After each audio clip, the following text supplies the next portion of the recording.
नमस्कार। Stock market course for beginners के 10वें लेक्चर में आपका स्वागत है और हम बात कर रहे हैं ट्रेडिंग और इन्वेस्टिंग की। ट्रेडिंग और इन्वेस्टिंग इस टॉपिक पर हम इतना ज़्यादा फोकस इसलिए कर रहे हैं क्योंकि हम चाहते हैं कि आपका ये बेसिक डाउट क्लियर हो जाए, क्योंकि अगर बेस ही स्ट्रॉन्ग नहीं रहेगा तो इमारत चाहे कितनी भी बड़ी बना लो, वो कभी भी गिरने का खतरा रहता है। इसलिए हम चाहते हैं कि आपको इन्वेस्टमेंट अच्छे से समझे और वो लॉन्ग टर्म क्यों होनी चाहिए इसकी रीजनिंग भी अच्छे से समझे। देखो, थोड़ी बहुत गैम्बलिंग इंस्टिंक्ट हर किसी के अंदर होती है, इसलिए जो बिगिनर इन्वेस्टर होते हैं उन्हें कितना भी समझाया जाए कि इन्वेस्टमेंट लॉन्ग टर्म के लिए करनी चाहिए तो भी वो ट्रेडिंग का ही रास्ता अपनाते हैं, क्योंकि वो सोचते हैं कि चलो कुछ पैसे डाल के देख लेते हैं, क्या पता पैसे तुरंत डबल हो जाए। तो अगर आपके अंदर भी गैम्बलिंग इंस्टिंक्ट है तो आप स्टॉक मार्केट में उसको अप्लाई मत करिए। आप कसीनो जाइए या किसी और जगह उसे ट्राई करिए, वहाँ पे आपकी जीतने की प्रोबेबिलिटी ज़्यादा होगी। पर स्टॉक मार्केट में गैम्बलिंग बिल्कुल भी मत कीजिए। अगर आप यहाँ पर गैम्बलिंग करोगे तो आपको लॉस होना ही होना है, क्योंकि आपको इस चीज़ को समझना पड़ेगा कि जो चीज़ जिस चीज़ के लिए बनी है आपको उसका उपयोग उस चीज़ के लिए करना चाहिए। कसिनो गैम्बलिंग के लिए बने हैं तो वहाँ पर जाकर आपको गैम्बलिंग यानी सट्टेबाजी करनी चाहिए। देखो, स्टॉक मार्केट इसलिए बना है ताकि कोई भी आसानी से शेयर्स बाय और सेल कर सके, कंपनी स्टॉक मार्केट के जरिए पैसा उठा सके और एक आम आदमी आसानी से उस कंपनी में भागीदारी ले सके। आपको पता नहीं है कि जो कंपनी स्टॉक एक्सचेंज पर लिस्टेड नहीं है उनमें इन्वेस्ट करना कितना डिफिकल्ट होता है। जो एंजल इन्वेस्टर स्टॉक मार्केट में इन्वेस्ट करते हैं उन्हें पता है कि वो चीज़ कितनी डिफिकल्ट और कॉम्प्लिकेटेड है।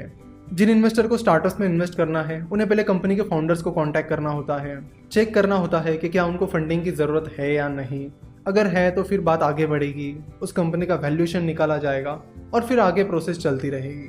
तो ये बहुत ही टाइम कंज्यूमिंग और कॉम्प्लेक्स प्रोसेस है। वही जो कंपनी स्टॉक एक्सचेंजेस पर लिस्टेड है उनके लिए इन्वेस्टमेंट करने की प्रोसेस बहुत ही आसान हो गई है। स्टॉक मार्केट में किसी भी कंपनी का मार्केट कैपिटलाइजेशन और उसकी शेयर प्राइस आपके सामने होती है। सो अगर आपको लगता है कि कंपनी के वैल्यूएशन के हिसाब से वो शेयर प्राइस ठीक है तो आप उसमें इन्वेस्ट कर सकते हो, और अगर आपको लगता है कि कंपनी के वैल्यूएशन के हिसाब से शेयर प्राइस सही नहीं है तो आप इंतजार कर सकते हो। तो स्टॉक मार्केट के आने से कंपनीज में इन्वेस्टमेंट करना आसान हो गया है। तो स्टॉक मार्केट इन सारी चीज़ों के लिए बनाया गया है, गैम्बलिंग के लिए नहीं। तो अगर स्टॉक मार्केट कंपनी में इन्वेस्टमेंट के लिए बनाया गया है तो आपको उसका इस्तेमाल भी उसी के लिए करना चाहिए। अगर स्टॉक मार्केट में आकर आप सट्टेबाजी कर रहे हो तो आप सट्टेबाज हो। स्टॉक मार्केट सट्टेबाजी नहीं है। स्टॉक मार्केट तो एक इन्वेस्टमेंट का प्लेटफॉर्म है। हम आशा करते हैं कि आपके सारे इन्वेस्टमेंट और ट्रेडिंग के डाउट्स क्लियर हो गए होंगे। चलो तो अब आगे बढ़ते हैं। लॉन्ग टर्म इन्वेस्टमेंट से आपको एक बहुत बड़ा फायदा मिलता है और उसका नाम है कंपाउंडिंग। कहा जाता है कि अल्बर्ट आइंस्टाइन ने कहा था कि कंपाउंड इंटरेस्ट दुनिया का 8th वंडर है। उन्होंने ये भी कहा था कि जो लोग कंपाउंड इंटरेस्ट को समझते हैं वो उसे कमाते हैं और जो लोग उसे नहीं समझते हैं वो उसे पे करते हैं। बहुत ही बड़े और सक्सेसफुल इन्वेस्टर्स जैसे कि mister Warren Buffett, mister Carlos Slim Helu, mister Rakesh Jhunjhunwala, mister Radhakishan Damani, इनके सक्सेस में कंपाउंडिंग का बहुत बड़ा रोल रहा है। चलो तो देखते हैं कि कंपाउंड इंटरेस्ट का मतलब क्या होता है। कंपाउंड इंटरेस्ट का मतलब है इंटरेस्ट पर इंटरेस्ट। फॉर एग्जाम्पल, आप 100 रुपये कहीं पर इन्वेस्ट कर रहे हो और उस पर आपको सालाना 10% इंटरेस्ट मिल रहा है या 10% रिटर्न मिल रहा है, तो एक साल बाद वो 100 रुपये 110 रुपये बन जाएंगे। और फिर दूसरे साल बाद आपको 100 रुपये पर भी 10% इंटरेस्ट मिलेगा और जो 10 रुपये का इंटरेस्ट आपको पहले साल के बाद मिला उस पर भी आपको 10% का रिटर्न मिलेगा। यानी आपको इनिशियल इन्वेस्टमेंट पर तो 10% रिटर्न मिलेगा ही, साथ ही आपको जो एक साल बाद उसका इंटरेस्ट मिला है उस पर भी इंटरेस्ट मिलेगा। फिर धीरे धीरे जैसे टाइम होराइजन बढ़ता चला जाता है, यानी अगर आप अपनी इन्वेस्टमेंट लंबे समय के लिए करते हो तो आपको इंटरेस्ट पर मिलने वाला इंटरेस्ट बहुत तेजी से बढ़ने लगता है और एक बड़ी अमाउंट बनकर निकल के आता है। चलो तो हम कंपाउंडिंग को एक एग्जाम्पल के साथ समझते हैं।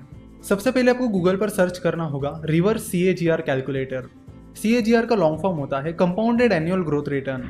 CAGR हमें बताता है कि कंपाउंडेड सालाना हमें कितना % रिटर्न मिला है। तो कंपाउंडिंग का मेजरमेंट CAGR से किया जाता है। अगर CAGR 12% है तो उसका मतलब है कि हर साल आपको 12% कंपाउंडेड रिटर्न मिला है। तो यहाँ से हम कंपाउंडिंग को एक कैलकुलेटर की मदद से बहुत ही डिटेल में समझेंगे। नेक्स्ट लेक्चर आपके लिए बहुत ही ज़्यादा इंपॉर्टेंट रहने वाला है, तो उसे बिल्कुल ध्यान से सुनिएगा और जो एग्जाम्पल हम आपको समझाने वाले हैं उसे भी आप बड़े ध्यान से सुनिएगा, क्योंकि जिन चीज़ों के बारे में हम अगले लेक्चर में बात करने वाले हैं वो चीज़ें किसी की लाइफ बदलने के लिए काफ़ी है। आशा करता हूँ कि आपको लेक्चर पसंद आया होगा।